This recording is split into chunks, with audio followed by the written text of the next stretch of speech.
I'll also hit start recording, so we're good there. Perfect. Did we have anybody volunteer for our last session recap?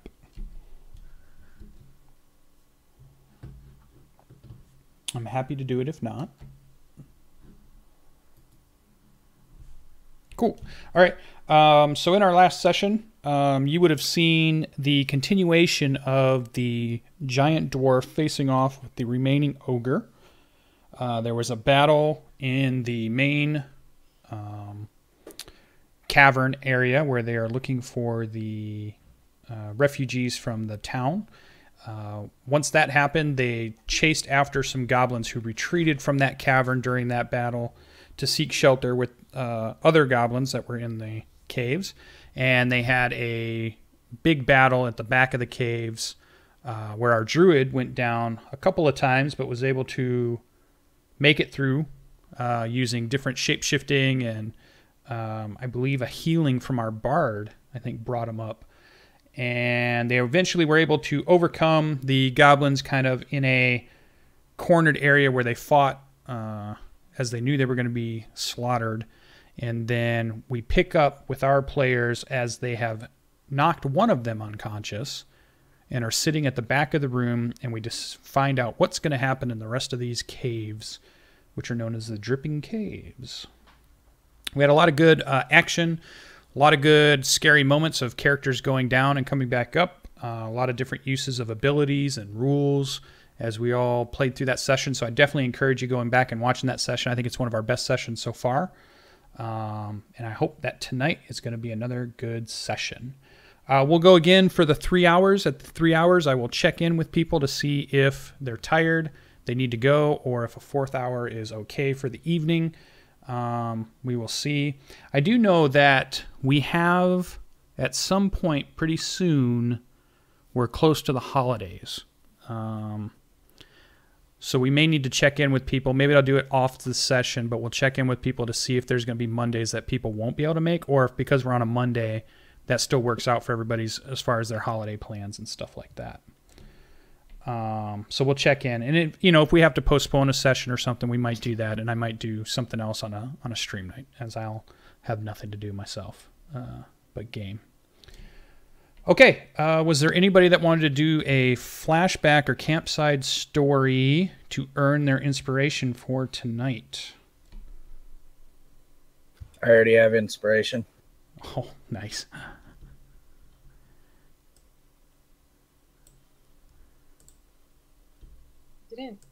Weren't you going to do something, Colonel?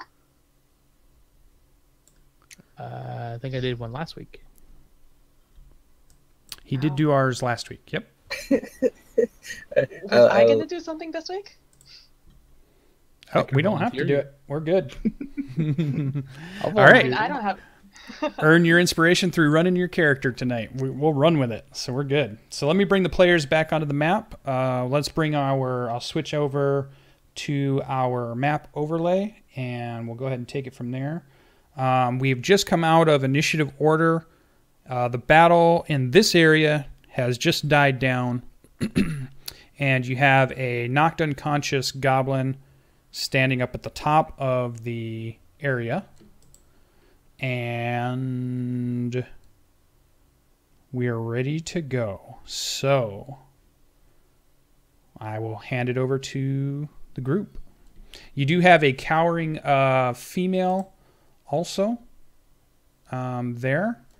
And we'll just pick up as if she's still cowering, doesn't realize the battle has just ended. She's trying to hide in the corner to stay out of the way of the flying arrows, the swords, the yelling, the goblins dying all around, blood everywhere. So we'll pick up right there. What is the party going to do now? I'm going to sit down and rest. I was just about to say suffer exhaustion. All right. So let's while we're doing that, manage my wounds. Explain, so in case we have people that don't know what the Barbarian's skills are, what does it mean when Greybeard comes out of his rage after he's had a big fight where he's ignored wounds and recklessly attacked, and now as the battle has died down, goes into exhaustion. What does that mean mechanically for us, for anybody that's interested in knowing? Yeah, so I technically took about 50 points of damage, and, but you only suffer half damage when you're in rage. And then because I'm 3rd level, I actually have Frenzy and Reckless Attack. And what happens with the Frenzy is while you're raging, you make a single melee attack as your bonus action on each of your turns. When your rage ends, you take 1 level of exhaustion. And these do stack, though if I go into a rage, I ignore it until the 2nd rage is over, and then I would actually have 2 levels of exhaustion. I found that out today. Awesome. Okay, Ardreth, no problem. And when you suffer exhaustion, remind us what exhaustion does to you, though. What is it? What is mechanically? What can't you do? Like you have disadvantage on rolls, or? Yeah. So the first level of exhaustion is a minus on ability checks, any ability checks. Your attacks and whatnot are not affected yet. That's not till 2 or 3 level exhaustion. Okay, yeah, that makes sense. Yeah, and there's not a ton of ability checks as much as I know that just from my Warlock, I have an ability that allows me to make an enemy have disadvantage on one of his abilities checks, but there's never that many ability checks that's been that useful. So it sounds like exhaustion 1's not too bad for you. I mean, other than like grappling and athletics. Yeah, jumping, running. Yep. Searching, probably. Perception, well, no, that would be a skill check, so I don't even think that's, I think it's just straight ability.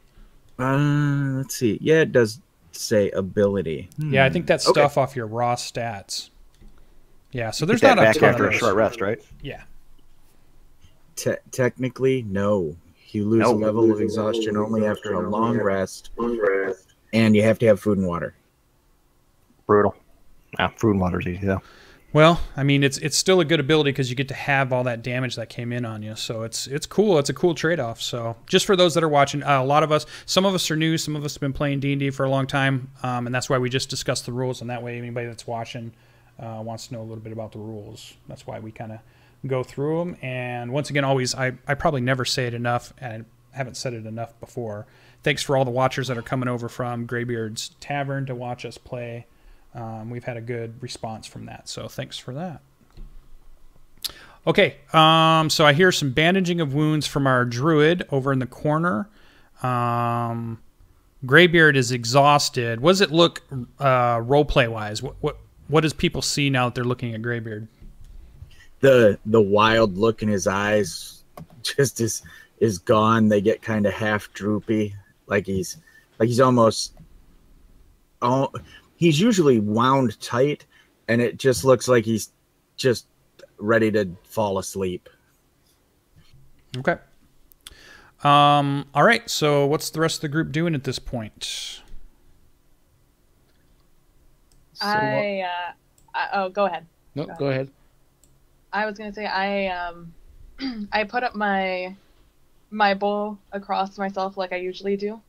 And I take out my dagger as I start walking towards the unconscious goblin. Okay, and, yeah. He's up in the corner near Jarrel. Right. There we go. Oh, there he is. And I walk there, and I guess I take a knee, and I go to stab him straight in the heart. So I see her coming up, and I'm going to... How about a perception check, Jarrel? to see if you recognize the look in her eyes. Anybody... All right. Murder hobos. Here it goes. This is her favorite enemy. Yeah. It's not a hard check. Let's just... What am I rolling? Perception? Yeah, perception. You kind of see her pop coming up. Okay, 14 makes it. You recognize the look. And I stand between her and the goblin. And I say, You think you've seen me, and before you say that, you think you've seen me angry before and with a lot of dislike, especially when I first met you. But the absolute just like malice in my face and my eyes the moment you step in front of me takes you aback a little bit. Proceed. Yeah, and I would say at this point she's moving up purposely. You're standing next to her when you notice, so it's more of like you're going to attempt to get in between her and him, and we might need to do something like to see who moves quicker, to actually see who makes that. So how about we do like an opposed check where we just do initiative, and whoever wins the opposed initiative, whichever one of you gets a higher initiative, we'll get to decide whose action goes before the others. Sure. so just kind of a meta thing. So Jarrel just watched Greybeard kill the other one. So he's going to be very cautious about letting this one stay alive so he can interrogate him. Yeah, okay. It was self-defense. So anyone, yeah, anyone coming, in the direction of that goblin, he's gonna step in between. Well, she only rolled a 9. You've got a good chance to beat her. Roll initiative. Yeah. All right. You are definitely in front. You are planted in front of her and the goblin. So, Ian, you see him there, and you are either going to have to... You obviously are going to have to deal with him in some way if you're actually going to try to get to the goblin. He's in your way enough that you can't just stab him. So I say there is time for that later. For now, we need answers, not more blood. Oh no, how tall are you, Jarrel? Crap. Oh yeah. I am 5'11". Holy shit, you're fucking tall. I look up at you, like straight in the eyes, and I say, "No more blood." You tell me about no more blood when you've seen half of your village get murdered by goblins. Then you tell me about not spilling any more blood. Get out of my way, Drow. And he looks at you sternly and says, "You may have your, you may quench your bloodlust after we get answers." I want to throw one RP thing in here for you, Jarl, to keep in mind. I believe in the Drows that the women are the leaders or can be the strongest and the ones that talk down to the men. So you're getting a little bit of feeling from Ian, who's a woman of power in front of you, and there's a little bit of tinge back to your, that society you've come back from. Of just keep that in mind as your RP in that. Unless that's why you left. Well, I was so just so you know, the backstory of Jarrel is that he was taken when he was like he was on less than 10 years old. So he's never been around Drow. Well, he's in the last 30 years. Well, those kinds of things are still ingrained even as you're a child. Probably even more so. Yeah, Armel, I'm not being quiet. You can hear us. Okay. Or you can hear me. I don't know about Jarrel. Oh, yeah, the way they're talking, I'm assuming Teagray, Armel, Ardreth. Greybeard maybe not be listening as much. He might be catching his breath as he's wheezing. I'll make my way back there. And how long does this fire stay up, Armel? Oh, I'll extinguish it at this point. I think it's a minute. Well, because you won't have any light. There's no light back here. Yeah, light your torch before you do that. I'll leave it up if it's a torch. No, I've got produce flame as a cantrip. I'll just.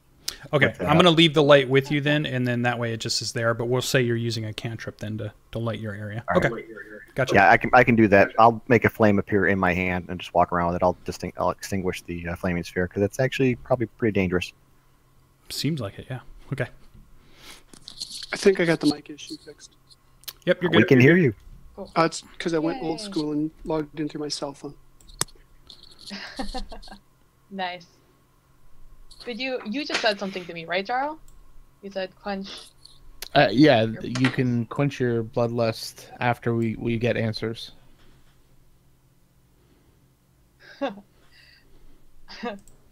Oh man, how do I play this? How long have we been hanging out? We had one mission before this, right? Yeah, We've known each other for a little the bit. way you guys have gone just barely a week. Oh no, you guys have known each other and went on adventures before, and then it's been a week since you've started this adventure. So I would say you probably know each other for at least a month or maybe 2.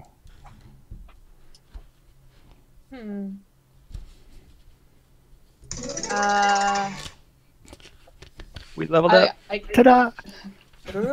I'm looking. We're hearing a lot I'm from you, looking- Brian. Speaker test in the background, trying to figure out what the heck's going on. Sorry. All right. I, Can Armel say something? go ahead. This this goblin is not responsible for the murder of your village. Can't hold a single individual responsible for the acts of his people. If we did, we wouldn't have Jarrel here.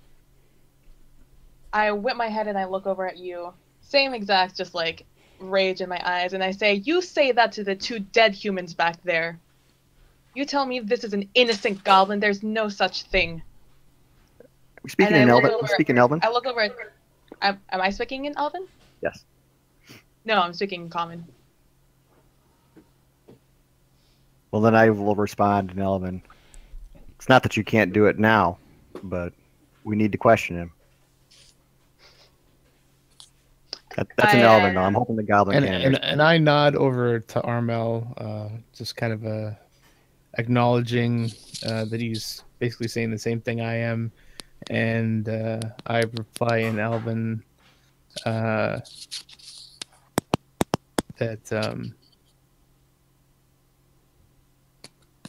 this is what I'm trying to explain. Oh man, what's my charisma 7? What's my other thing? What's my other set? Hold on. Charisma 7 elf. Is that even possible? Yeah. Can you persuade us? He's got She's a covered in twigs. massive RBF. Let's see. My client, important thing in my life, great responsibility, half the whole tribe. Hold on. I'm gonna roll a D2. What is it? A D2? Yeah, for like flipping a coin. Yeah. So 1 I do it, 2 I don't do it. Fuck. That would have been so fun. I look past Armel and I'm like, "Human, are you okay? Have these goblins done anything to you?" And I direct myself to the human behind Armel. Yeah, and you can tell now it's a female, and she's in tattered clothes, and she kind of turns to you, and it definitely has shock, and the fear is slowly dissipating, but not. You're still in a dark cave with just a little bit of light, and she kind of addresses you. She doesn't really know, but since she's addressing her directly, she gets up and she just kind of falls into your arms and hugs you. Sorry. That's just such a great visual. Oh, so Because I'm so poignant. angry right now. Poignant. So my response as she falls into me is just like, my hands are out to my sides.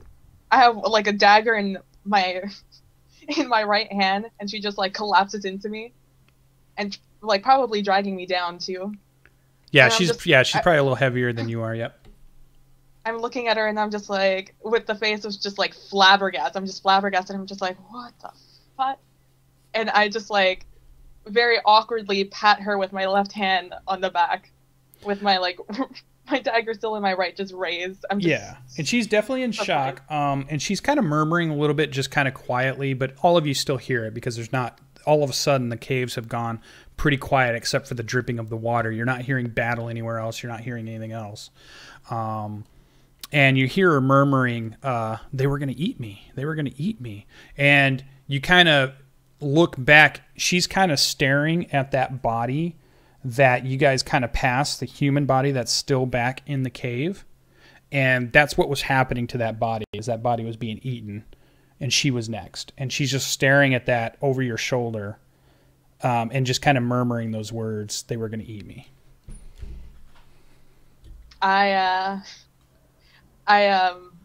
Because she is dragging me down, I wrap my hand around her waist, and I like pick her up a little bit just to take you the can weight steady her off of me a little bit.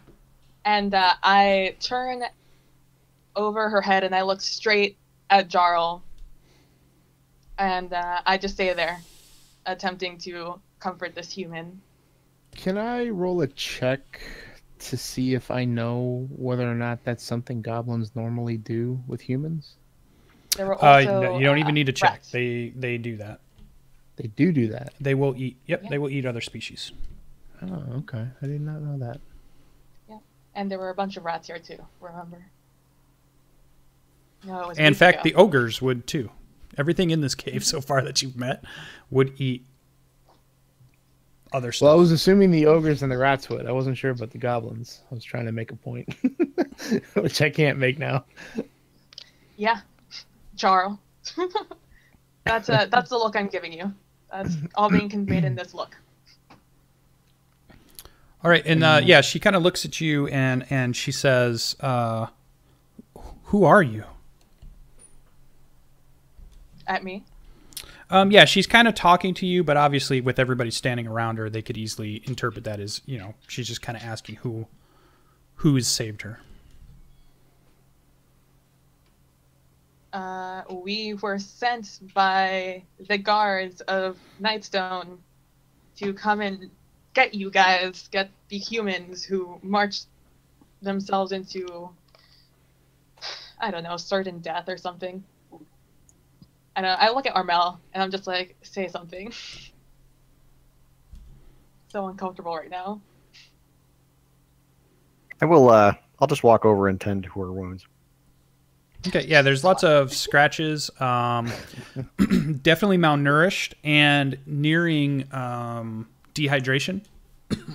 They obviously were not feeding these humans, and other than that, as you're tending to her wounds, she does mention, she kind of bows her head, and she mentions her name is Daphne Featherstone, and she is the lady in waiting for Lady Nandar, and she asks you, so Lady Nandar sent you?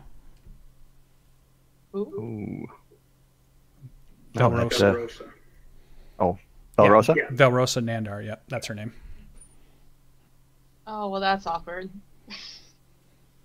But I have a charisma of 7, so I say, oh, no, she's dead. We were sent by the head of the guard. And she starts to bawl inconsolably.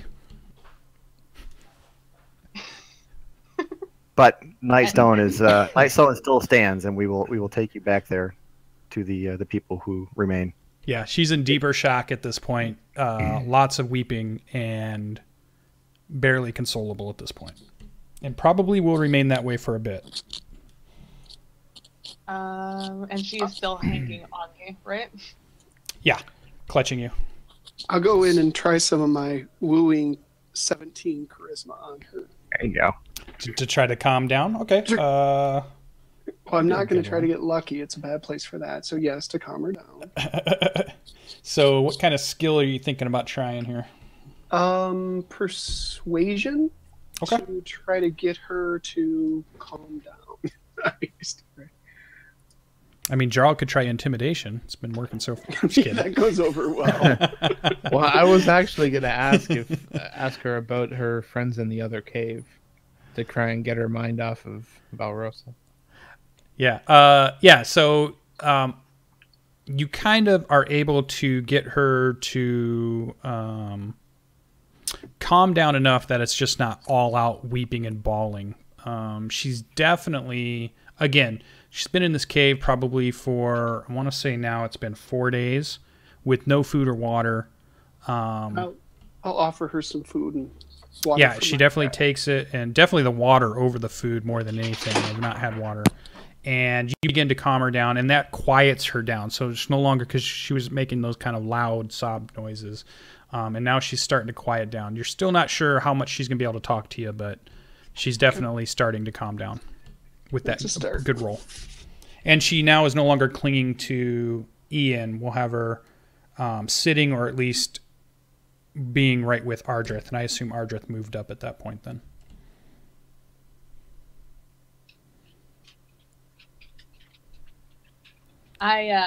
So I'll move Ardreth up closer.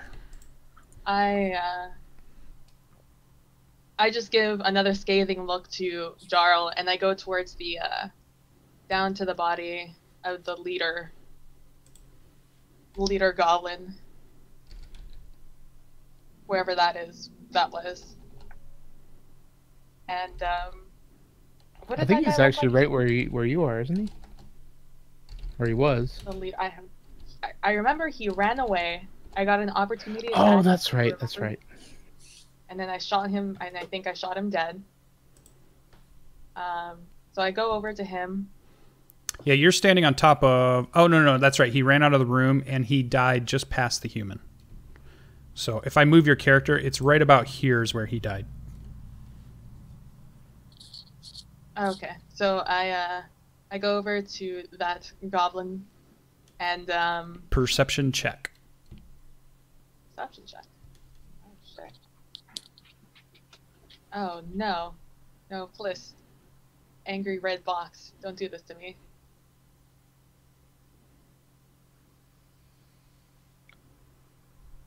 Roll 20 plus. There we go. Oh, I got an 11. I don't know when that'll show up to you. I got an 11. Okay, so an 11. You hear voices coming back from the main cavern, but they're distant enough, or they're quiet enough that you can't quite tell what language it is or who it might be. Oh, son of a fuck. I go back, and in a quiet voice, I say, I hear voices back in the cavern. Everybody, shut the fuck up.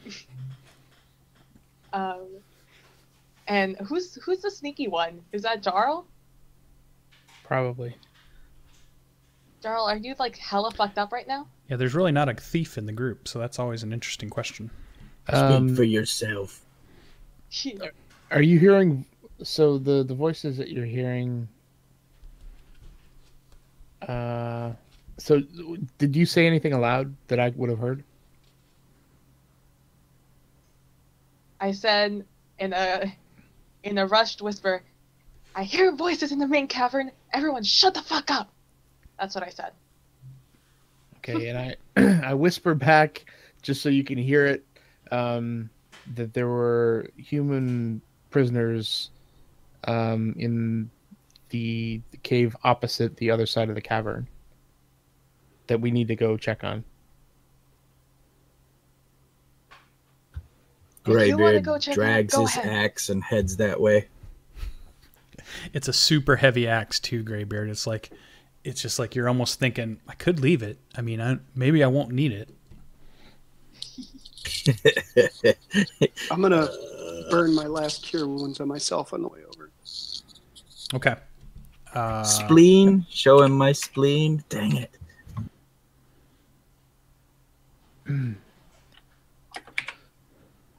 Is anybody staying behind, or is everybody heading over to the other side of the cavern? I think Armel should stay here with the human. I'll give Greybeard a cure, my last cure.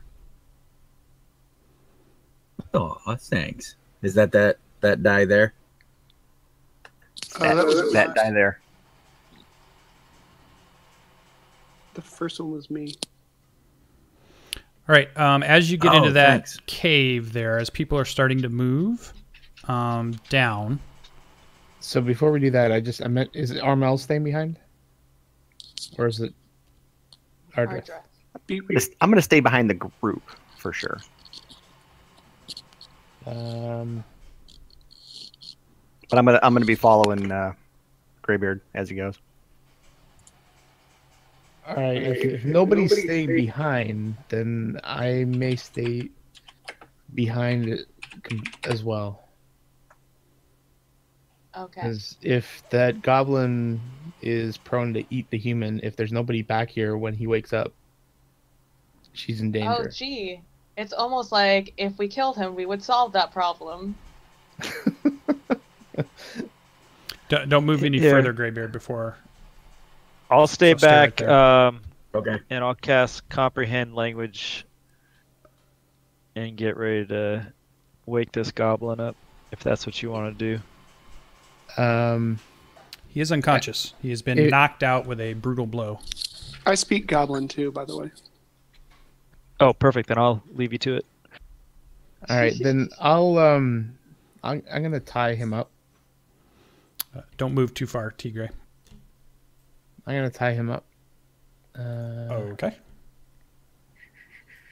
Go ahead, just give us a survival roll. Give us an idea how good your knots are. Okay. Shit. Great. Horrible knots. So I'm not very confident about the knot, and I mentioned that to Ardreth. Seem to be You're up fine. And now we practice. metagame.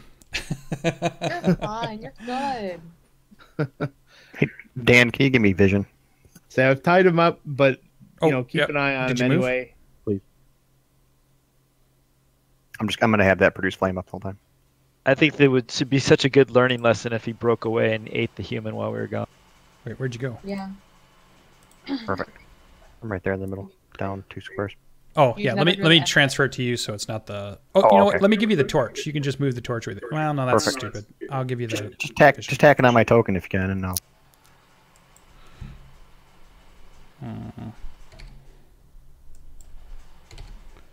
So torch is. I'm gonna give you 20 feet of torch and then 20 feet of dim light. So that's what you'll be able to see.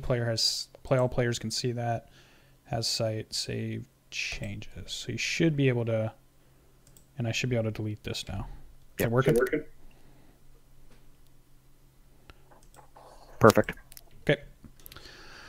Okay, so just to recap and just to figure out what all is going on. So Ardreth is staying back with the human and still calming her down. There is a badly wounded, totally knocked unconscious goblin in the back corner.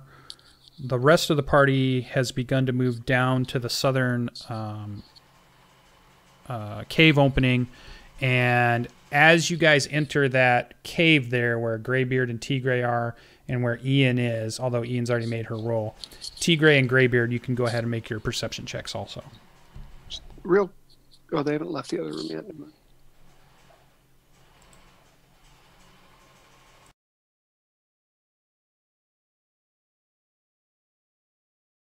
You and me, Teagray, on the same level. Yep. Oh, damn. Jesus Christ. Pay I'm attention, tired. Greybeard. I'm really tired. Got something stuck in his eye. Just like Yeah, that's goblin zero? arrow.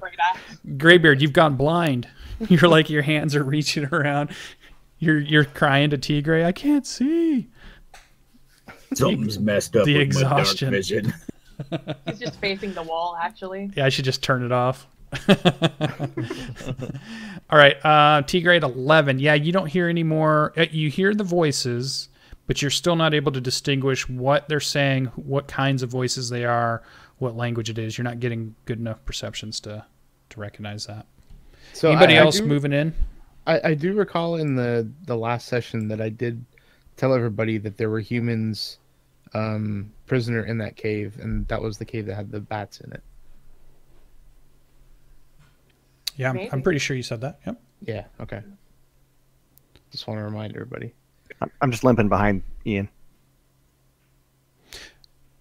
Okay. Well, once you get into the part where Ian's at, you can make a perception check to roll. And then the two people in front, Greybeard and Teagray, you can kind of come out of that tunnel a few feet if you want, and then you should be able to see what you see. Let me know. Oh, yeah, so when you get to that spot, go ahead and hold up. And then the rest of the group, tell me where you're going to be. I'm going to use my survival skills to make sure the goblin's adequately tied up. and then start searching bodies and stuff while they're in the other room. Okay.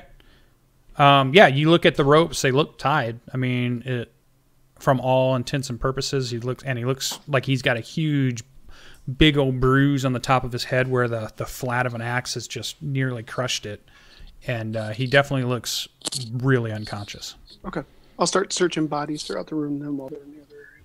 Okay. I do have righteous perception. Nice. What is that? I don't know. You tell me. It's perception that's righteous. I don't know. You tell me. I've not heard of do I- righteous perception.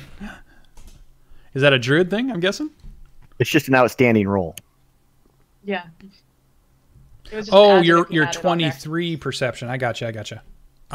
Yeah, you are recognizing common, and it's definitely it's common, and it's probably, you're pretty sure it's probably villagers talking. All right, I will relay that quietly to Jarrel and Ian. I don't even see Greybeard at this point. Yeah, they moved up into the tunnel. Are you catching up to them before they move any further, or am I going to just let them continue on into the cave? I'm following Ian. Okay. So go ahead and move up Ian a little more. Okay, that's where Teagray and Greybeard are just coming out of the tunnel. Jarrel, what are you doing? Okay, there you are. All right, Ardreth, you've seen them kind of go around back through the tunnel, and you're in this room. And there's lots of there's nothing on the goblins. You're finding their weapons, which were scimitars, and their crappy goblin bows and crappy goblin arrows. And then the rats had nothing on them either, and you're finding a lot of bodies, a lot of blood and gore. And you do find another human corpse, which has been eaten, and you can definitely tell it was the rats that had been just devastating this corpse of a body now. Okay. All right, so the group is pretty close to each other.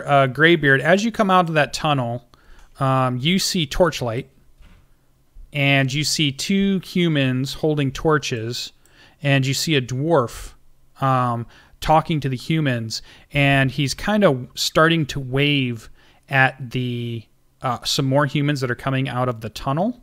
None of them have noticed you yet.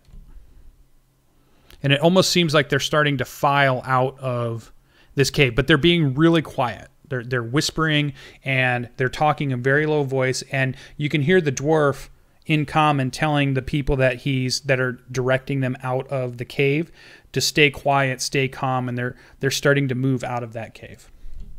All right, I move forward and I say quietly in dwarf, "Hail, friend!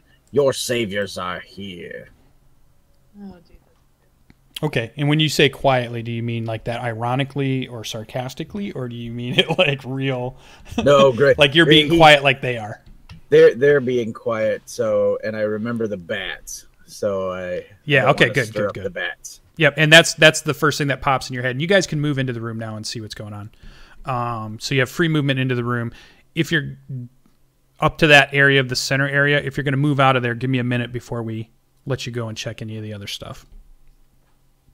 I see it's just the humans, and I head back. Okay. You can head back to that room.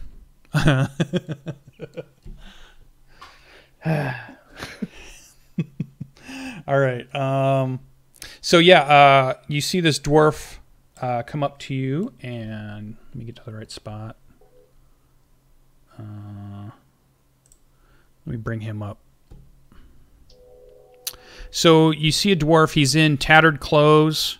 Does it give me any more of a description than that, or just no? I guess I'll just come up with it then. We'll say fiery red hair, big red beard, braided but really matted and disgusting. All of the people that you're looking at have definitely been through some type of ordeal. They seem malnutrition. They seem very thirsty at this point.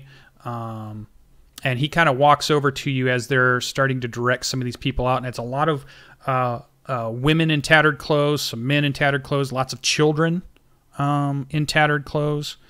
You can tell some of these people were guards because you can see the guard uniforms, but they've been pretty tattered too. Nobody has any weapons, and just the two humans here have torches at the moment.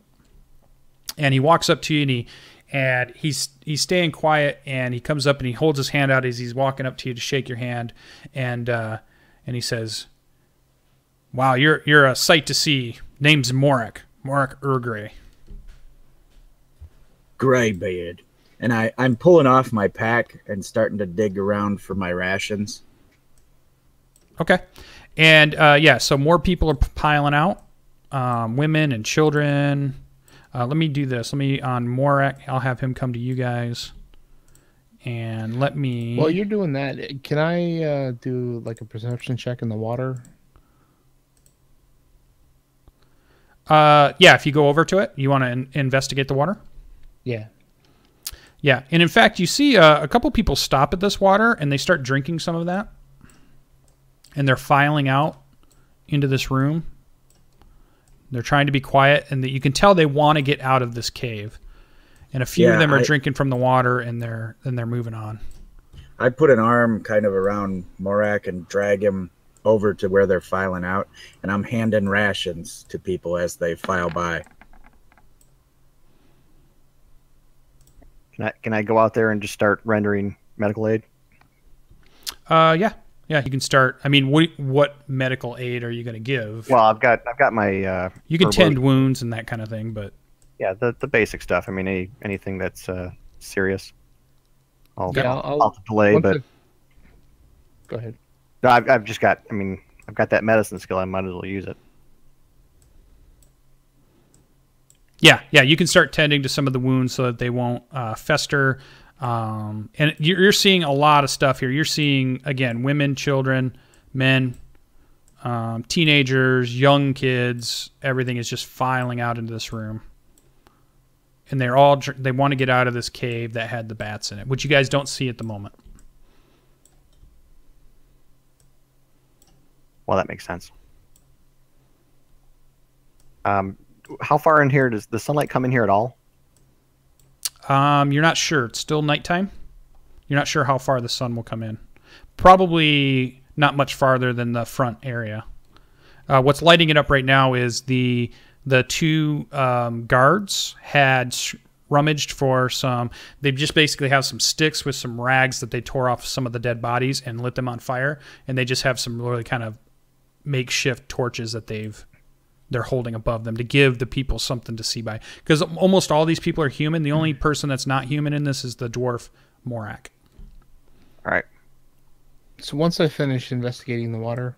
So you definitely look at its water, and you immediately... One of the things that you pick up on is there's something in the water as far as a very metallic-y kind of smell. And with that's a pretty good investigation roll. You're pretty sure that nobody should be drinking from this water. Stop drinking the water. All right, yeah, and several of them stop. As some of them were coming out and drinking it, but as you say that, the rest of them don't. And actually, some of them are children, so you might want to be kind of over there as they're filing out, because there's a lot of them still filing out into this room now. And yeah, they stopped drinking. Scary Drow. But you didn't see anything in there. It's a pretty shallowish pool. It's not very deep. It's coming from, it's dripping in from the ceiling, but it has a very metallic smell to it. And when you kind of maybe just did a small little touch to your mouth, you could tell that it's type of water that is not drinkable. And being a Drow, well, I guess you weren't an underground Drow. You're an above ground Drow. So we'll say that you have this feeling with your check there that you shouldn't be drinking it. I have done a lot of adventuring, like explorations and ruins and stuff, and a lot of that was underground as well. So I would not lose that particular kind of survival skill, I guess. Yeah. You think it's contaminated water, but you didn't see anything in it. There's no big creature waiting to jump out. You can see the bottom of it. It's just contaminated water. All right. So what I'm gonna do, I believe, see the Explorer pack. Explorer pack has a water skin. All right, so I'm going to allow people that are coming out to just kind of take a couple of swigs from the water skin. It'll probably last for maybe about 10 or 15 people. Yeah, sure. Everybody can take like a drink. Yep. And I'm also going to break up, I guess, half of my rations and allow, share them among those people. And also break off 5 of my torches and give those to folks to light the way. Okay. Yeah. Let's catch everybody up with that. So while Jarl's doing the investigation and then helping those people out with those things, that allows Teagray at least some time to do stuff if he needs to. Anything else you want to do, Teagray? Anything else you want to do, Greybeard, for that 5 or 10 minutes while he's kind of helping people out of this cave? And then I will get to the people in the other cave in just a second.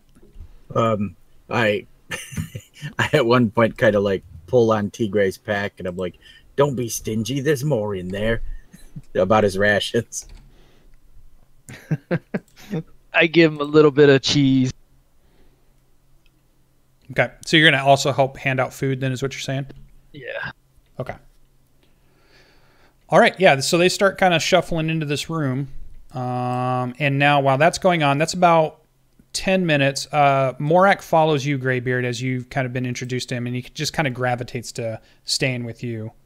And the whole townspeople are looking to Morak as their leader at this point. You can tell he's the de facto leader of this group at this point.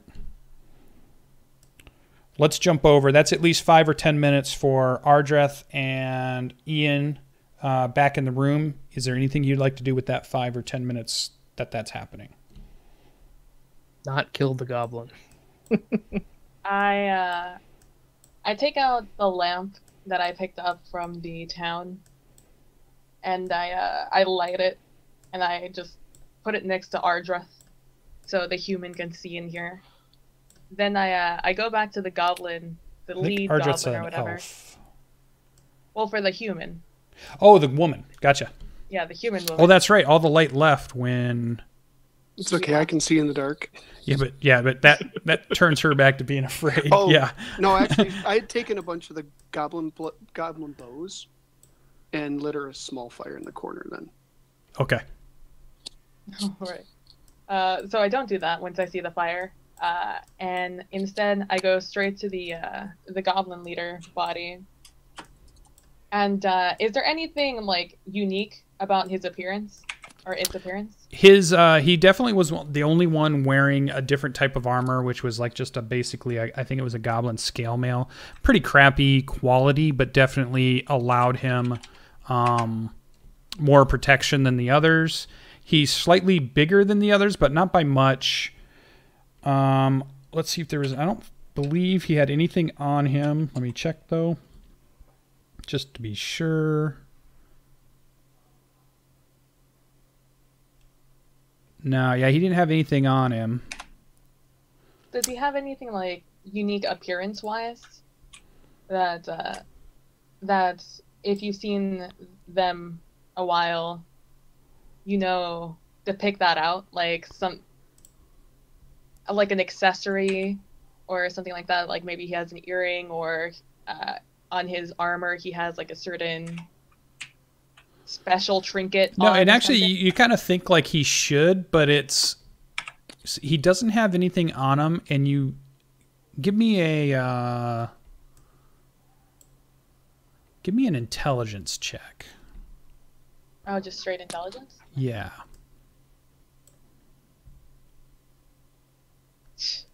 His weapons were scimitars and javelin, just so you know. No, you're just seeing an absence. He obviously was not wearing anything extra. The only thing that really made him stand out was that his armor made him stand out from the other ones, and that he was yelling orders to the other ones. But other than that, you're not seeing too much of a difference from him. And I don't know, it's surprising that maybe you're not finding anything on him. And you said his appearance, like, as a goblin, it wasn't too different. It was just he was a little taller. Yeah, just a little bigger. I take out my dagger, and I chop off one of his ears. Okay. And I poke a hole in it so I could string it on something. Okay. And I do that. I bring it back with me into this room, and I sit down right here with the ear hanging off of just a piece of twine, and my dagger in the other, and I'm just staring at this stupid fucking goblin. Okay. That my stupid people I hang out with want alive. Savage. Okay. And I just sit there and I Yeah, stare at and it. he stayed. I mean, he got hit hard enough. Every now and then his breathing stops a little bit, but then it kicks back on again. But he's definitely unconscious. And that's all I did. Okay. So the group in the main cavern, you pretty much have the giant group of humans now. You are seeing, as you can tell at this point, I'll just move a few of these more here. So 11, 12, 13, 14, 15, 16, 17, 18, 19, 20, 21, 22, 23 people. So you're seeing 23 people. 3 of them you can tell were guards. So they have kind of the same guard uniform, even though their armor's been tore off and they don't have their weapons at the moment. And those are the ones that have the different icons. And then the other people, even though all the icons look like the same, they're just various townspeople and children. And children that are crying, children that are kind of scared of this tunnel, but they've been here a long time. And you're getting to the point that they're a little panicky. It's not happened yet, but you're seeing it in the crowd of the kind of the panicky, why are we still standing here? What are we doing? I will start pulling torches from my explorer kit and lighting them and handing them out. Okay. I'm assuming that they're just going to want to march right back to Nightstone this evening.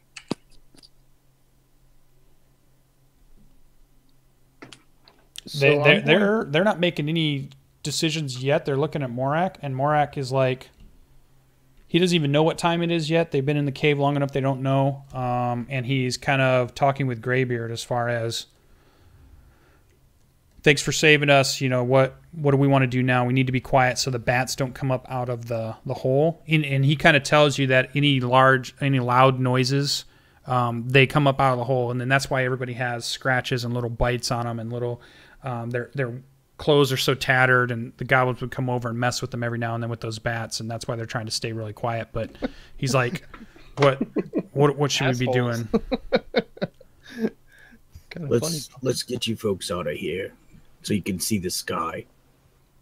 So I'm going to, before I leave where I am, I'm just going to remind the people in the back not to drink the water. And I'm going to come over and I'm going to mention to, as Greybeard says that, I'm going to ask where we're going. And just to remind that the town, the village, has fallen, and that there's virtually nobody left. So I'm not sure if it's a safe place for them to be.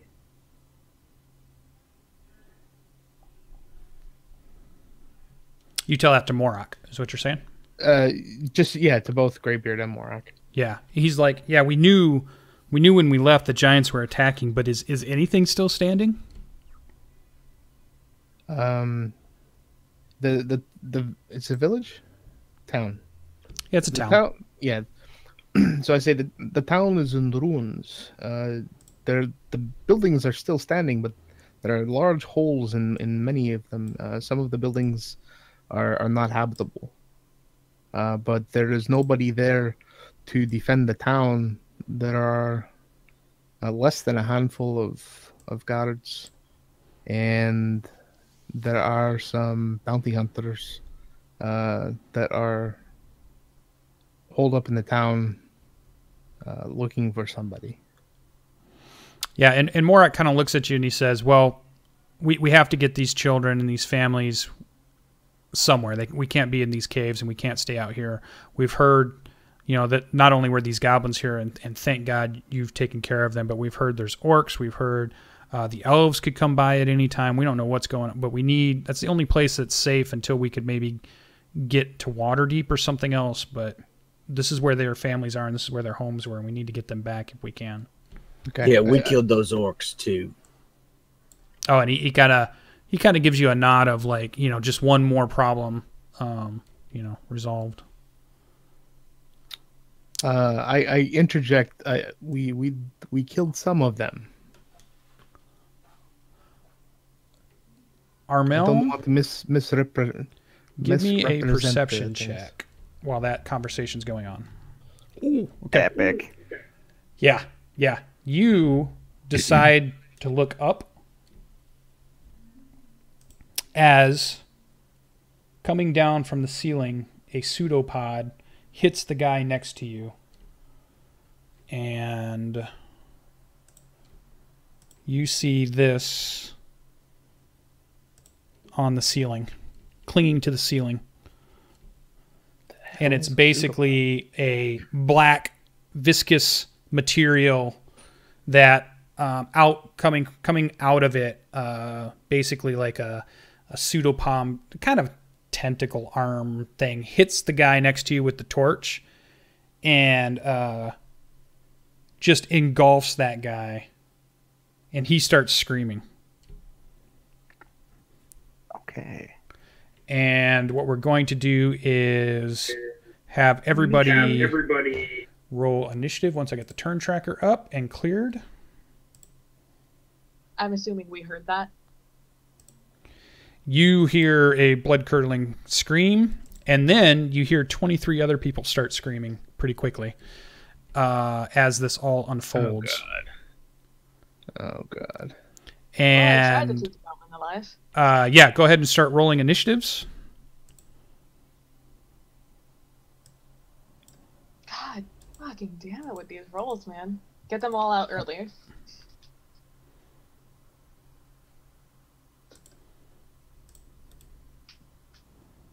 All right. Oops. Roll 20. That's not right.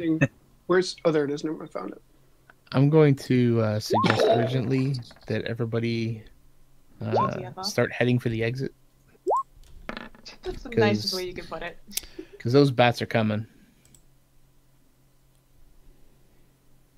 That's what you're worried about? The bats? Well, the bats and whatever else, just get them out. No sense having them stay around. Okay, is that everybody? We got Greybeard, Teagray, Ardreth, them. I'm going to make I didn't a have my general token roll. selected. Oh, okay. Well, at least everybody else got just as bad. Did you as roll mine. twice? Yeah, I just reselected my token and rolled, so I got on the chart. Right, At a but what 19. was the original? Oh, 19. I'll give you that. 19. Don't forget, Greybeard and Armel, you have Bardic Inspiration. One dice reroll. And let me give... Oh, actually, let me use the dwarf as their... He's going to be the overall for all the people. And I'll just give him a roll. Do I have that up? Yeah.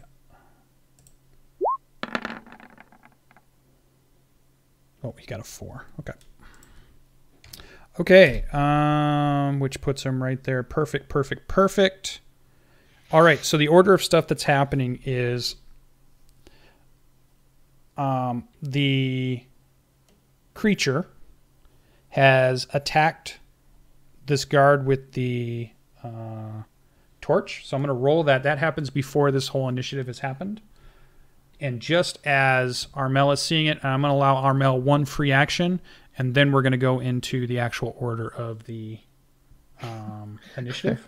I take back everything I said. For some reason, I thought that was happening over in the cave where the goblin was. I didn't realize it was at the bottom of the map. I thought Armel was back the other way. Oh, I got you. Yeah. Yeah, I didn't scroll down to see it.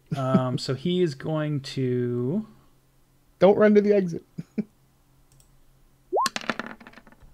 So a pseudopod for 12 on this guy who has no armor. So just base armor, I believe, is just a 10. Without anything. Yeah, armor class 10.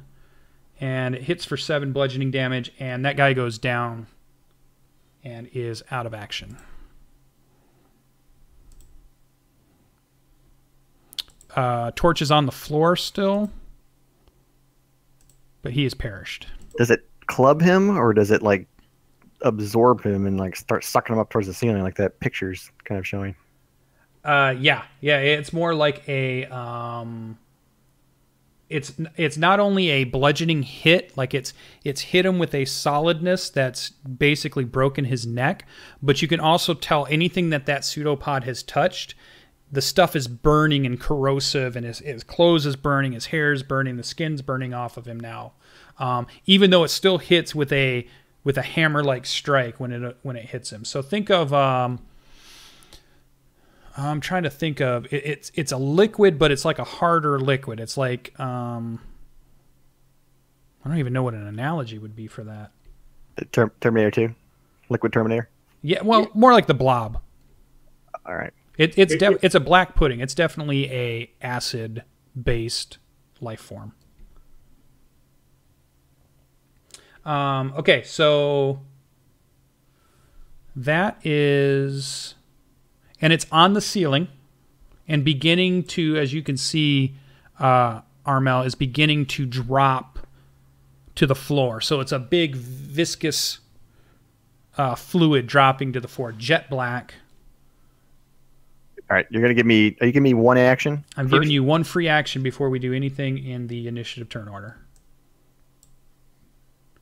So you can do one thing, whatever you want to do. He will just fling the produce flame that he has, and then take a step. He can't stand on that guy. Can he step in front of the 4 other people there? Yeah, you can step on anything that's not... even a body, you can straddle over a body if you wish. As long as you can end up in any space that doesn't have a standing person in it. All right. Well, he flings that produce flame. Okay. And misses. With a 10.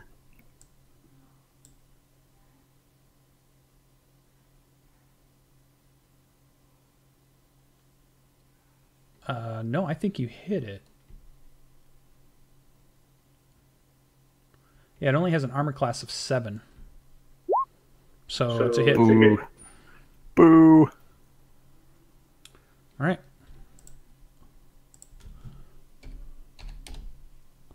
And it was fire damage that you just did? Yes. Okay. Does it affect it? It was so little and so you can't even tell. You're not sure. Creature of nature. Would I know anything about it? You can make a roll. Make what's high for you? Survival or wisdom or intelligence, whatever your highest one is. Survival. 14. Yes, you know fire should hurt it. You do know that there's probably some types of attacks that won't hurt it, but you're not quite sure which ones those are.